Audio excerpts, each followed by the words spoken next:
بسم الله الرحمن الرحيم. طه ما أنزلنا عليك القرآن لتشقى إلا تذكرة لمن يخشى تنزيلا ممن خلق الأرض والسماوات العلى الرحمن على العرش استوى له ما في السماوات وما في الأرض وما بينهما وما تحت الثرى وإن تجهر بالقول فإنه يعلم السر وأخفى الله لا إله إلا هو له الأسماء الحسنى. وهل أتاك حديث موسى إذ رأى نارا فقال لأهلهم كثوا إني آنست نارا لعلي آتيكم منها بقبس أو أجد على النار هدى فلما أتاها نودي يا موسى إني أنا ربك فاخلع نعليك إنك بالوادي المقدس طوى وأنا اخترتك فاستمع لما يوحى إنني أنا الله لا إله إلا أنا فاعبدني وأقم الصلاة لذكري إن الساعة آتية أكاد أخفيها لتجزى كل نفس بما تسعى فلا يصدنك عنها من لا يؤمن بها واتبع هواه فتردى وما تلك بيمينك يا موسى قال هي عصاي أتوكأ عليها وأهش بها على غنمي ولي فيها مآرب أخرى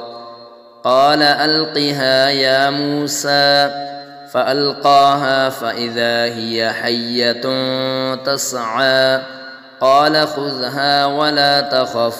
سنعيدها سيرتها الأولى واضمم يدك إلى جناحك تخرج بيضاء من غير سوء آية أخرى لنريك من آياتنا الكبرى اذهب إلى فرعون إنه طغى قال رب اشرح لي صدري ويسر لي أمري واحلل عقدة من لساني يفقه قولي واجعل لي وزيرا من أهلي هارون أخي أشدد به أزري وأشركه في أمري كي نسبحك كثيرا ونذكرك كثيرا إنك كنت بنا بصيرا قال قد أوتيت سؤلك يا موسى ولقد مننا عليك مرة أخرى إذ أوحينا إلى أمك ما يوحى أن اقذفيه في التابوت فاقذفيه في اليم فليلقه اليم بالساحل يأخذه عدو لي وعدو له وألقيت عليك محبة مني ولتصنع على عيني إذ تمشي أختك فتقول هل أدلكم على من يكفله فرجعناك إلى أمك كي تقر عينها ولا تحزن وقتلت نفسا فنجيناك من الغم وفتناك فتونا فلبثت سنين في أهل مدين ثم جئت على قدر يا موسى واصطنعتك لنفسي اذهب أنت وأخوك بآياتي ولا تنيا في ذكري اذهبا إلى فرعون إنه طغى فقولا له قولا لينا لعله يتذكر أو يخشى قالا ربنا إننا نخاف أن يفرط علينا أو أن يطغى قال لا تخافا إنني معكما أسمع وأرى فأتياه فقولا إنا رسولا ربك فأرسل معنا بني إسرائيل ولا تعذبهم قد جئناك بآية من ربك والسلام على من اتبع الهدى إنا قد أوحي إلينا أن العذاب على من كذب وتولى قال فمن ربكما يا موسى قال ربنا الذي أعطى كل شيء خلقه ثم هدى قال فما بال القرون الأولى قال علمها عند ربي في كتاب لا يضل ربي ولا ينسى الذي جعل لكم الأرض مهدا وسلك لكم فيها سبلا وأنزل من السماء ماء فأخرجنا به أزواجا من نبات شتى كلوا ورعوا أنعامكم إن في ذلك لآيات لأولي النهى منها خلقناكم وفيها نعيدكم ومنها نخرجكم تارة أخرى ولقد أريناه آياتنا كلها فكذب وأبى قال أجئتنا لتخرجنا من أرضنا بسحرك يا موسى فلنأتينك بسحر مثله فاجعل بيننا وبينك موعدا لا نخلفه نحن ولا أنت مكانا سوى قال موعدكم يوم الزينة وأن يحشر الناس ضحى فتولى فرعون فجمع كيده ثم أتى قال لهم موسى ويلكم لا تفتروا على الله كذبا فيسحتكم بعذاب وقد خاب من افترى فتنازعوا أمرهم بينهم وأسروا النجوى قالوا إن هذان لساحران يريدان أن يخرجاكم من أرضكم بسحرهما ويذهبا بطريقتكم المثلى فأجمعوا كيدكم ثم أتوا صفا وقد أفلح اليوم من استعلى قالوا يا موسى إما أن تلقي وإما أن نكون أول من ألقى قال بل ألقوا فإذا حبالهم وعصيهم يخيل إليه من سحرهم أنها تسعى فأوجس في نفسه خيفة موسى قلنا لا تخف إنك أنت الأعلى وألق ما في يمينك تلقف ما صنعوا إنما صنعوا كيد ساحر ولا يفلح الساحر حيث أتى فألقي السحرة سجدا قالوا آمنا برب هارون وموسى قال آمنتم له قبل أن آذن لكم إنه لكبيركم الذي علمكم السحر فلأقطعن أيديكم وأرجلكم من خلاف ولأصلبنكم في جذوع النخل ولتعلمن أينا أشد عذابا وأبقى قالوا لن نؤثرك على ما جاءنا من البينات والذي فطرنا فاقض ما أنت قاض إنما تقضي هذه الحياة الدنيا إنا آمنا بربنا ليغفر لنا خطايانا وما أكرهتنا عليه من السحر والله خير وأبقى إنه من يأت ربه مجرما فإن له جهنم لا يموت فيها ولا يحيا ومن يأته مؤمنا قد عمل الصالحات فأولئك لهم الدرجات العلى جنات عدن تجري من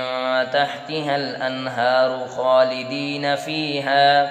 وذلك جزاء من تزكى ولقد أوحينا إلى موسى أن أسر بعبادي فاضرب لهم طريقا في البحر يبسا لا تخاف دركا ولا تخشى فأتبعهم فرعون بجنوده فغشيهم من اليم ما غشيهم وأضل فرعون قومه وما هدى يا بني إسرائيل قد أنجيناكم من عدوكم وواعدناكم جانب الطور الأيمن ونزلنا عليكم المن والسلوى كلوا من طيبات ما رزقناكم ولا تطغوا فيه فيحل عليكم غضبي ومن يحلل عليه غضبي فقد هوى وإني لغفار لمن تاب وآمن وعمل صالحا ثم اهتدى وما أعجلك عن قومك يا موسى قال هم أولئك على أثري وعجلت إليك رب لترضى قال فإنا قد فتنا قومك من بعدك وأضلهم السامري فرجع موسى إلى قومه غضبان أسفا قال يا قوم ألم يعدكم ربكم وعدا حسنا أفطال عليكم العهد أم أردتم أن يحل عليكم غضب من ربكم فأخلفتم موعدي قالوا ما أخلفنا موعدك بملكنا ولكننا حملنا أوزارا من زينة القوم فقذفناها فكذلك ألقى السامري فأخرج لهم عجلا جسدا له خوار فقالوا هذا إلهكم وإله موسى فنسي أفلا يرون ألا يرجع إليهم قولا ولا يملك لهم ضرا ولا نفعا ولقد قال لهم هارون من قبل يا قوم إنما فتنتم به وإن ربكم الرحمن فاتبعوني وأطيعوا أمري قالوا لن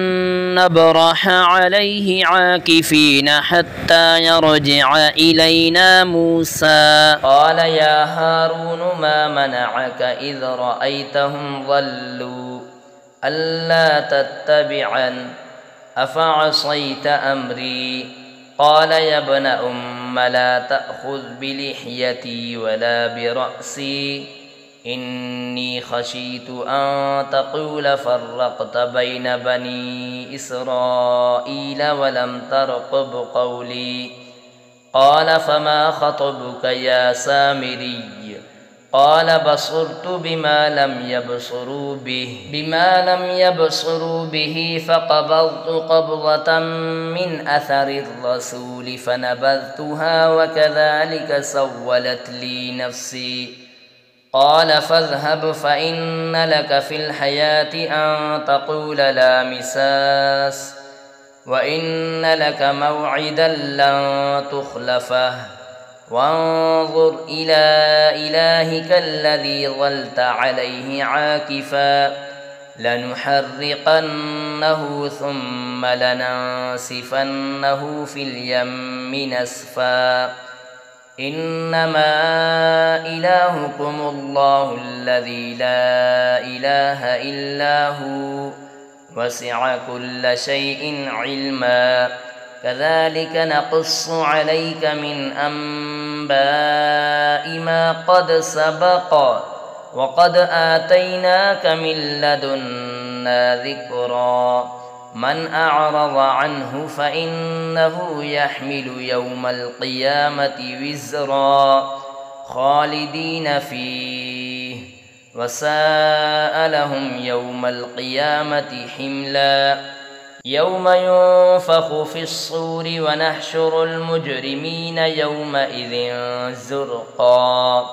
يتخافتون بينهم إن لبثتم إلا عشرا نحن أعلم بما يقولون إذ يقول أمثلهم طريقة إن لبثتم إلا يوما.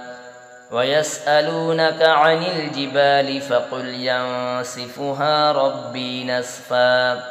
فيذرها قاعا صفصفا لا ترى فيها عوجا ولا أمتا. يومئذ يتبعون الداعي لا عوج له وخشعت الأصوات للرحمن فلا تسمع إلا همسا. يومئذ لا تنفع الشفاعة إلا من أذن له الرحمن ورضي له قولا. يعلم ما بين أيديهم وما خلفهم ولا يحيطون به علما.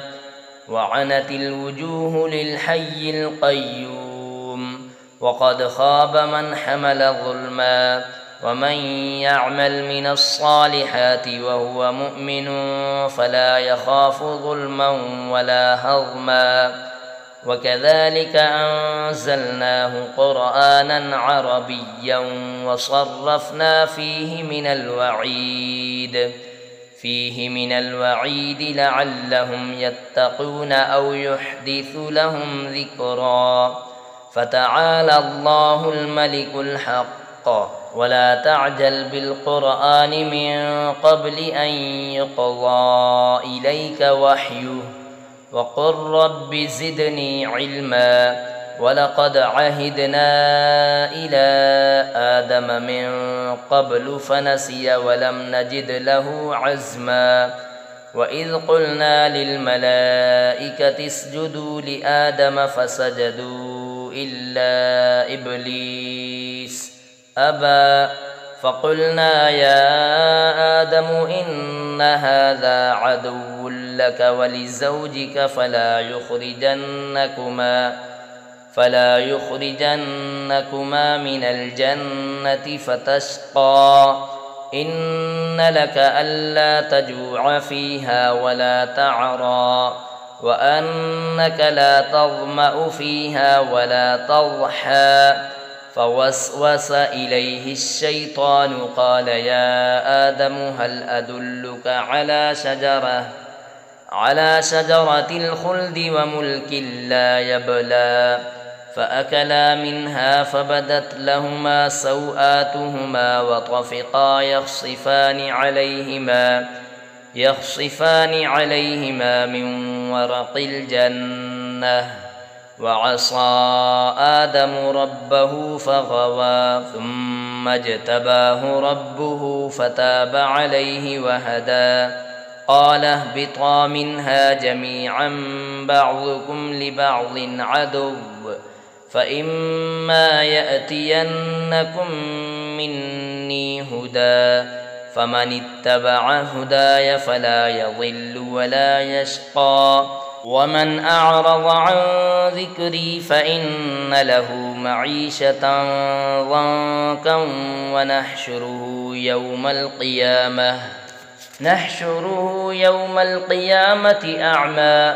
قال رب لم حشرتني أعمى وقد كنت بصيرا قال كذلك أتتك آياتنا فنسيتها وكذلك اليوم تنسى وكذلك نجزي من أسرف ولم يؤمن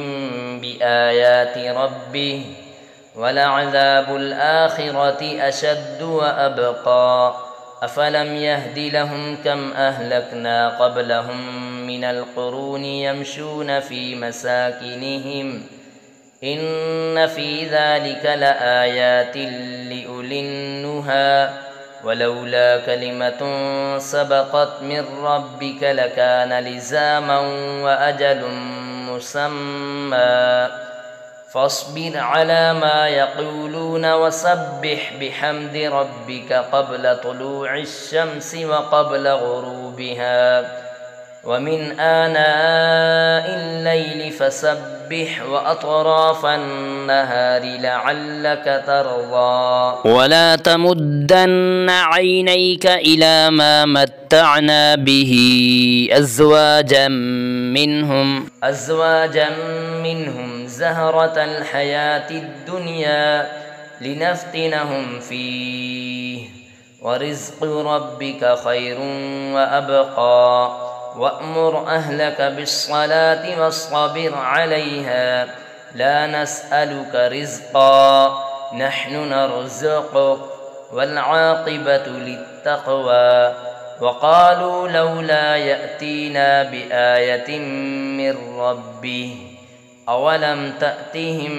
بينة ما في الصحف الأولى ولو أنا أهلكناهم بعذاب من قبله لقالوا ربنا لولا أرسلت إلينا رسولا فنتبع آياتك من قبل أن نذل ونخزى قل كل متربص فتربصوا فستعلمون من أصحاب الصراط السوي ومن اهتدى